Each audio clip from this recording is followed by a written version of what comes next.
அட என்னங்க இன்னுமா உங்களுக்கு தெரியாது? ஒரு ப்ராப்பர்ட்டி உங்களால் குயிக்காக வாங்கவும் முடியும், விற்கவும் முடியும். அதுக்கு நீங்கள் ஃபஸ்ட்டு பண்ண வேண்டியது குயிக் ப்ராப்பர்ட்டி ஆப்பை டவுன்லோட் பண்ணணும். ப்ளே ஸ்டோர் அண்ட் ஆப் ஸ்டோரில் ஆப் இருக்குது. குயிக்காக டவுன்லோட் பண்ணி உங்களோட ப்ராப்பர்ட்டிஸை சேல் பண்ணுங்கள். நண்பர்களுக்கு வணக்கம். நான் உங்கள் நண்பன் முருகன். சீமான் என்ன சாதித்தார்? சீமான்லாம் ஒரு ஆளாக என்னங்க சாதிச்சார் அப்படின்றது போல் பல பேர் இணையதளங்களை கேட்டுட்டு இருந்தீங்க. சீமான் சாதித்த விஷயங்களில் சில விஷயத்தை உங்கள்கிட்ட சொல்ல விரும்புகிறேன். அது என்னன்னு சொல்கிறத விட அதை வீடியோவே உங்களுக்கு போட்டால் நல்லா இருக்கும்னு நினைக்கிறேன். அது கொஞ்சம் பாருங்கள்.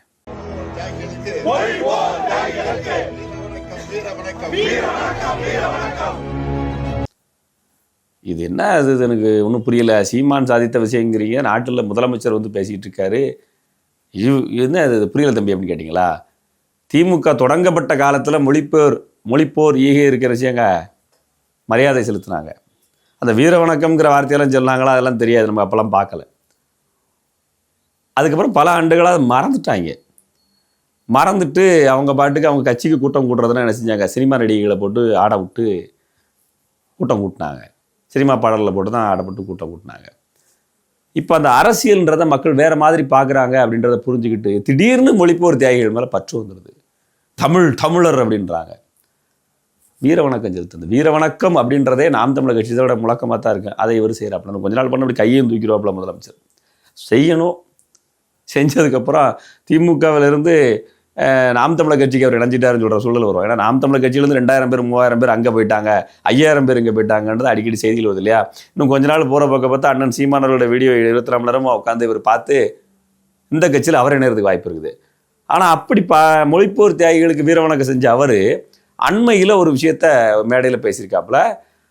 அந்த வீடியோ வந்து பார்த்தீங்கன்னா என்ன சொல்கிறாருன்னு அங்கே நீங்களே பாருங்கள். சுற்றி கொண்டிருக்கிறவர்களெல்லாம் இன்றைக்கு அதை பிதற்றிக் கொண்டிருக்கிறார்கள். நான் யார், எப்படிப்பட்டவர், எந்த கட்சி தலைவர் எல்லாம் சொல்ல விரும்பல. காரணம் அவர்களுக்கெல்லாம் நான் அடையாளம் காட்டுவதற்கு நான் தயாராக இல்லை. அதுதான் உண்மை. அவர்கள் பெயரை சொல்லி இந்த மேடைக்கு உரிய அங்கீகாரத்தை, இந்த மேடைக்குரிய கௌரவத்தை நான் குறைத்துக் கொள்ள விரும்பல. அதுதான் உண்மை. அதை எனக்கு புரிந்துக்கணும். நானாக இருந்தாலும் சரி, தம்பி உதயநிதியாக இருந்தாலும் சரி, அண்ணன் துரைமுருகனாக இருந்தாலும் சரி, என்ன சொன்னோம்? மாற்று கட்சி தான் சொன்னோம். அந்த கட்சியுடைய பேரை கூட சொல்ல எங்க வாய் வரல. காரணம், எத்தனையோ கட்சி இருக்குது, எத்தனையோ கட்சி பேரை சொல்கிறோம். ஆனால் இந்த கட்சியின் பேரை சொல்ல நாங்கள் மறுப்பதற்கு என்ன காரணம்? உண்மையிலே ஒரு அரசியல் கட்சியாக இருந்து, மக்களுக்காக பாடுபட கட்சியாக இருந்து, உழைக்கக்கூடிய கட்சியாக இருந்து, உண்மையிலேயே தமிழனுக்காக பாடுபட கட்சியாக இருந்தால் நான் சொல்லலாம். வேஷம் விட்டு கொண்டிருக்கக்கூடிய ஒரு நாடகத்தை நடத்தி கொண்டிருக்கக்கூடியவர்களுக்கெல்லாம் நான் அடையாளம் காட்டவர்கள் தான் உண்மை. அதில் என்ன சொல்கிறாருன்னா, சில கட்சிகள் பேரை நான் சொல்ல விரும்பலை, நான் சொல்லி அவங்கள பிரபலப்படுத்த விரும்பலை அப்படின்றாப்புல. சரி, பிரபலப்படுத்த விரும்பலை, அப்புறம் அந்த கட்சியிலேருந்து 3000 பேர் சேர்ந்தாங்க, 4000 பேர் சேர்ந்தாங்க அப்படின்ற செய்தி ஏன் பத்திரிகைகளில் வெளிவருது அப்படின்னு பார்த்தோம்னா அதுக்கு பதில் இல்லை. அவர்களுடைய பிரதான ஊடகமாக இருக்கிற சன் குழுமத்தில் வரக்கூடிய செய்தி சேனல்களில் 3000 பேர் நாம் தமிழர் கட்சியிலேருந்து திமுக இணைந்தாங்க அப்படின்ற போல காட்டுறாங்க. அவர்களுடைய பிரதான ஊடகமாக இருக்கிற தினகரன் பத்திரிகையிலிருந்து இந்த மாதிரி செய்திகள் எழுதுகிறாங்க. அப்படின்னா நான் அவர்கள் பெயரே சொல்ல விரும்பலை அப்படின்னா அப்புறம் அந்த கட்சியிலேருந்து ஆளை கூப்பிடுறீங்க? சரி, அந்த கட்சியிலேருந்து உண்மையிலேயே எத்தனை பேர் வந்தாங்கன்னா அதுக்கு பதில் இல்லை. அந்த கூட்டம், அந்த அரங்கத்துக்குள்ளே 1200 பேரோ 1500 பேரோ தான் உட்கார முடியுங்கிற சூழ்நிலை. ஆனால் 3000 பேர் அந்த கூட்டத்துக்கு வந்துட்டாங்க, இணைஞ்சிட்டாங்க அப்படிங்கிறாங்க. ஒரு முதலமைச்சர் வர்றாரு, முதலமைச்சர் பாதுகாப்புக்கு போலீஸ் ஃபோர்ஸு ப்ரொடெக்ஷனுக்கு அதிகாரிகள்லாம் நிற்பாங்க. அதிலே கிட்டத்தட்ட ஒரு 100 பேருக்கு கூட்டம் போயிடும். மிச்சம் ஒரு 1000 பேர் 500 பேர் கலந்துட்டு இருப்பாங்க. அதில் பந்தி பரமாற வந்தவன், சாப்பிட வந்தவன், சமைக்க வந்தவன் கூட்டம் போயிடுது. மைக் செட்டுக்காரர்லேருந்து எல்லாம் வந்துடுது. மிச்சம் கொஞ்சம் பேர் தான் இருக்கிறேன். அதில் பந்தவனில் பாதி பேர்ட்ட வீடியோ எடுத்து சோசியல் மீடியாவில் போடுறாங்க. எவனுமே நான் நாம் தமிழர் கட்சின்ற மாதிரி பேசலை. ஒரு 4-5 பேர் தான் கத்திட்டு தர்றாங்க. கேட்டால் அலைகடலான திரண்டு 3000 பேருக்கு வந்துட்டாங்க. அது இந்த கட்சியின் பேர் சொல்ல விரும்பலை, மாற்று கட்சிகள்னு சொல்கிறேன். எப்படி இந்த கட்சியின் பேர் சொல்ல முடியாது இல்லை? ஏன்னா வந்திருக்கேன் பாதி பேர் திமுகக்காரன். சூழ்நிலை அப்படி இருக்குது. முதலமைச்சர் என்ன சொல்கிறாப்புல, அப்படிலாம் கிடையாது அப்படின்றாப்புல. சரி, இப்போ திமுக ஒரு பக்கம் நடந்துகிட்டு இருக்குப்பா. ஆனால் சீமான் செய்த சாதனைகள் என்னப்பா அப்படின்னு சொன்னால், இந்த கட்சி ஒரு கட்சியாகவே மதிக்கலை, இது ஒரு கட்சியே இல்லை அப்படின்னு சொன்ன முத்தமிழறிஞருடைய மகன் அந்த கட்சியிலேருந்து ஆட்களை கட்சிக்கு சேர்ந்துருக்கிறாங்க அப்படின்னா அந்த இணையம் விழாவுக்கு போய் சேர்ந்துக்கிறாப்புல. அதிமுகவிலேருந்து இவ்வளோ பேர் வந்தாங்க, பாமகவில் இவ்வளோ பேர் இருந்தாங்க, கம்யூனிஸ்டுகள்லேருந்து இவ்வளோ பேர் வந்தாங்கன்னு எந்த விழாவும் வைக்கல. நாம் தமிழர்லாம் ஒரு கட்சியாக ஒரு ஆளா அப்படின்னு பேசிவிட்டு மொழிப்பொறியியருக்கு வீர வணக்கம் செலுத்துகிறாப்புல. இவ்வளோ வருஷம் அவருடைய அரசியல் கேரியரில் எத்தனை வருஷத்தில் எங்கேயாவது ஒரு இடத்துல மொழிப்போர் தியாகிகளுக்கு வீர வணக்கம் செலுத்தி அவருடைய வீடியோக்கள் புகைப்படங்கள் வந்து பார்த்துருக்கீங்களா? பார்த்ததில்லை. ஆனால் திமுக கூட்டம் நடத்துது. மொழிப்போர் தியாகிகள் திடீர்னு இப்போ தான் மாவட்ட செயலர்கள் அவங்க யார், எந்த ஊருன்னு இப்போ தான் படிக்க ஆரம்பிக்கிறாங்க. சரி, இதெல்லாம் சரிதான். திமுக மாவட்ட செயலர் இப்போ ஊராக கூட்டம் போட ஆரம்பிக்கிறீங்க.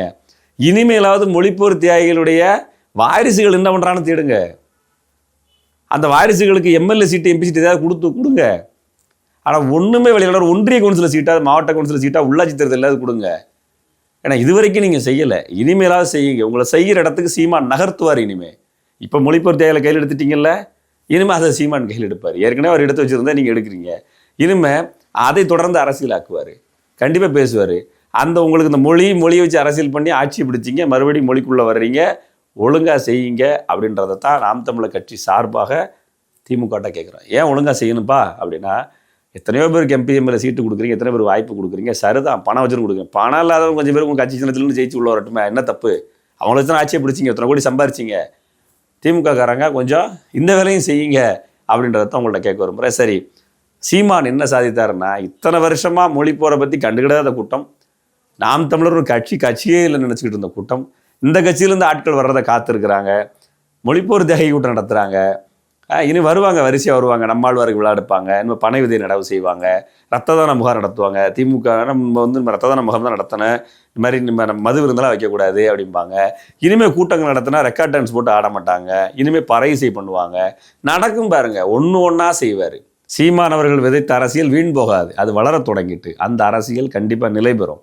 அதுக்கு இப்போ நடக்கிற சம்பவங்களே சாட்சி, கண்டிப்பாக நடக்கும், காத்திருப்போம். சீமான் என்ன சாதித்தார் அப்படின்னு கேட்டுக்கிட்டு இருந்த கழக உடன்பிறப்புகளுக்கு இந்த செய்தியை சொல்லுங்கள். சீமான் அப்படின்ற ஒருத்தர் திமுகவை திருத்துறதுக்கான முயற்சி எடுத்துகிட்டு இருக்கிறாரு, திமுக மெல்ல திருந்தி கொண்டு இருக்கிறது அப்படின்றத சொல்லுங்கள். நன்றி. புரோக்கர் இல்லாமல் வீடு, நிலம் வாங்க, விற்க, குயிக் ப்ராப்பர்ட்டி வாங்க, குயிக்காக சேல் பண்ணுங்கள். ப்ளே ஸ்டோர் அண்ட் ஆப் ஸ்டோரில் ஆப் இருக்குது, குயிக்காக டவுன்லோட் பண்ணி உங்களோட ப்ராப்பர்ட்டிஸை சேல் பண்ணுங்கள்.